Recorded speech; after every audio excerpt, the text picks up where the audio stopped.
Bonjour.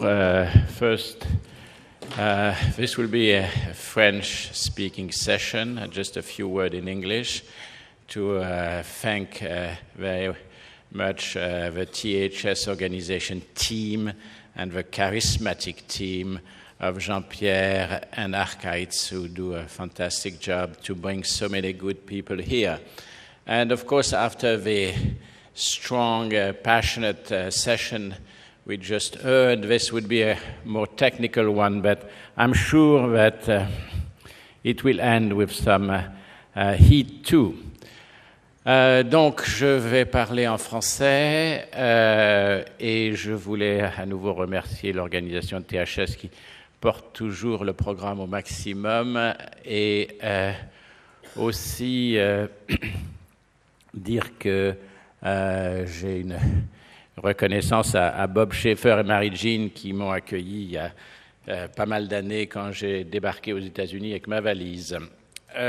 Donc, je vais vous parler de quelque chose qui nous amène un peu vers la médecine personnalisée, qui est qu'on a des tests prédictifs et qui sont très utiles, et on va voir deux volets. Un, la fibrose. Deux, le traitement. Le troisième, je n'y ferai pas allusion, mais il sera très utile dans le futur, c'est-à-dire d'avoir des tests qui nous diront qui va faire des effets secondaires. Alors, en matière de prédiction de la fibrose, je vais parler de deux choses. Un test prédictif de cirrhose qu'on appelle le Cirrhosis Risk Score, qui vient des États-Unis, qui a été validé en Europe. Et puis, quelque chose dont vous entendrez parler dans le futur, qui est un test pour la stéatose, qui est lié à un gène de l'adiponutrine, ça explique ce que c'est, et qui intervient dans toutes les fibroses, quelle que soit l'étiologie. Donc ça, c'est pour vous introduire ce Cirrhosis Risk Score qui a été trouvé aux États-Unis, mais qui n'est pas encore très diffusé. Alors, bien sûr, on sait que l'hépatite C, ça a une évolution très, très variable. Alors, il y a là, c'est le cartoon classique de Thierry Poinard qui dit bien les choses. Si vous êtes un homme qui boit, vous allez vite. Si vous êtes une femme sage, eh bien, théoriquement, rien ne devrait vous arriver. C'est faux. C'est faux. Même les femmes sages, elles vont avoir des ennuis. Tout le monde, c'est comme les non-progresseurs VIH. Ça n'existe pas vraiment, c'est-à-dire que c'est une question de rapidité, mais surtout, c'est qu'après, la maladie reprend ses droits, et que même si vous avez été stable pendant 20 ans ou 30 ans, vous finirez à l'âge de la retraite par avoir une cirrhose. Donc ça, je ne vais pas détailler ça, mais c'est le message qu'il faut enregistrer. Alors, l'hépatite C, c'est multifactoriel, bien sûr. Le virus, il n'est pas tellement important dans l'évolution, contrairement au VIH. Pour le VIH, la charge virale décide tout. Pour le VHC, ce n'est pas ça, comme pour le B. Et il y a quelque chose qui est important, on ne sait pas mesurer, c'est pour ça que c'est caché par le cartoon, c'est l'importance des facteurs génétiques individuels. Donc, cette signature moléculaire du Cirrhosis Risk Score, elle repose sur un certain nombre de gènes. Ça, c'est la réponse immune. Ça, c'est le récepteur du VHC. Ça, c'est des gènes qui codent pour la cirrhose et le cancer, on le savait déjà. Et puis, ça se code pour les lipides. On sait qu'il y a des interactions virus-lipides. Et ça, c'est 4 gènes qu'on ne connaît pas. Donc, voilà, le but, c'était de valider ce score. Et pour ça, on s'est intéressé à ce qui représente la moitié des patients quand on fait des dépistages, et surtout notamment dans les milieux à risque chez les usagers. La moitié ont des hépatites minimes. Et alors, est-ce qu'ils vont évoluer dans 10, 20 ou 30 ans? L'étude qu'on a faite, c'est de savoir ce qui se passe en peu de temps. En 3 ans, c'est les gens qui ont pris 2 points en 3 ans, comme le permis. Et ici, vous avez un premier centre où vous voyez que ceux qui avaient un CRS bas, ils ont moins progressé que les CRS hauts. Ça, c'est un deuxième centre à Hanovre où c'est encore plus significatif. Et voilà, c'est le système, tout est sur le logiciel. Et si vous êtes au-dessus d'un cut-off qui est à 0,678, eh bien, vous êtes à risque de progression. Vous voyez que si vous avez moins que ce cutoff, votre progression est de 26%, mais si vous êtes plus, elle est de 75%, et vous voyez que la précision clinique, l'utilité clinique est quand même bonne de 75% avec une VPP de 72%. Donc c'est un test assez robuste qui voyage puisqu'il a voyagé de Lyon, Bruxelles, Hanovre et aussi à Padoue et aux États-Unis. Alors, un mot pour vous dire que c'est la même chose pour l'alcool et pour la NASH, qu'il y a des facteurs génétiques qui sont très importants et que justement, on a trouvé, et ça c'est un petit scoop, un gène dont je vous ai parlé tout à l'heure, qui est associé à la stéatose dans la NASH. Mais ce qui est intéressant, c'est que ce gène, il est aussi associé à la fibrose et à la cirrhose dans la maladie alcoolique du foie, comme vous le voyez sur cette photo. Vous voyez bien que ceux qui sont porteurs du mauvais allèle, le G comme gros, eh bien, ils font de la stéatose, de la fibrose et de la cirrhose. Donc, ça, c'est intéressant parce que on vient de voir, ça a été montré d'abord pour la NASH, NAFLD en anglais, ensuite pour la maladie alcoolique du foie, et aussi, comme on va le montrer là, sur la maladie C du foie, pas seulement la stéatose qui est induite par le génotype 3, mais surtout l'autre. Et vous voyez ici, ça c'est les 3 centres qui ont fait la confirmation de cela, entre Lyon, Bruxelles et Hanovre.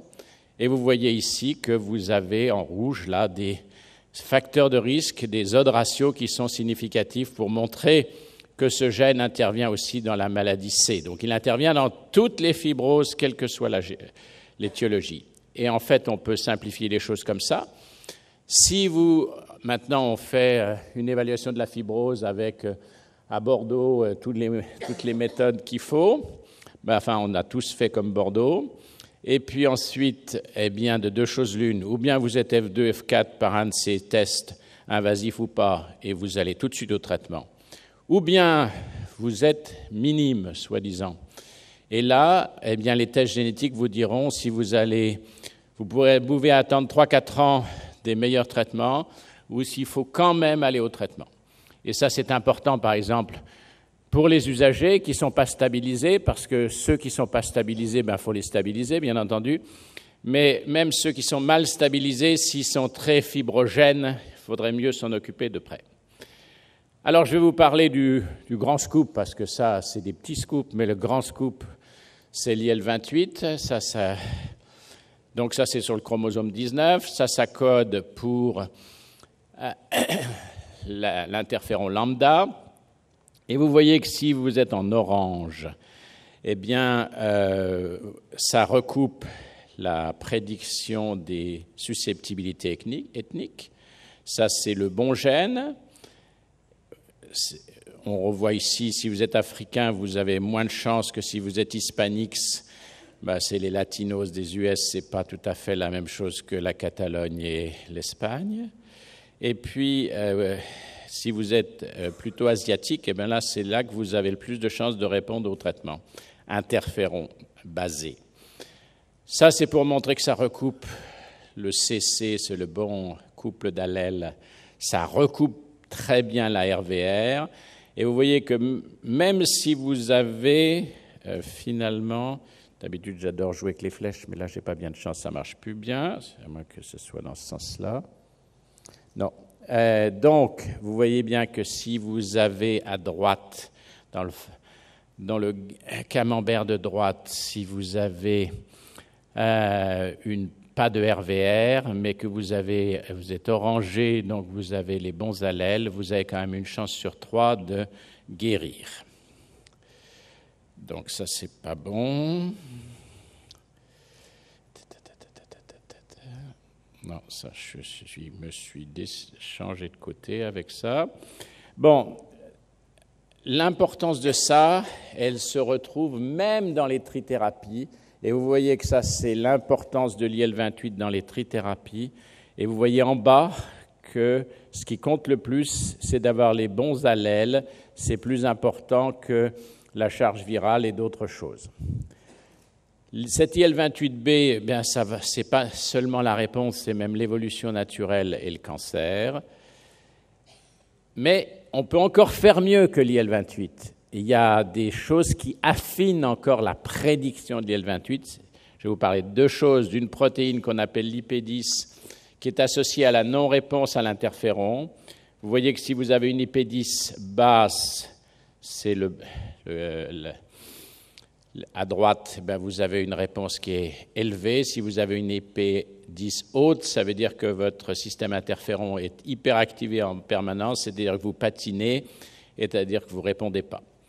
Et vous voyez que ici, sur ce petit cimetière, vous voyez bien que l'IL-28 est affiné par l'IP10, et vous voyez bien que là, je n'ai pas de flèche pour vous guider, mais en gros, si vous êtes CC avec une IP10 basse, vous allez répondre, c'est au fond à droite, vous répondez toujours.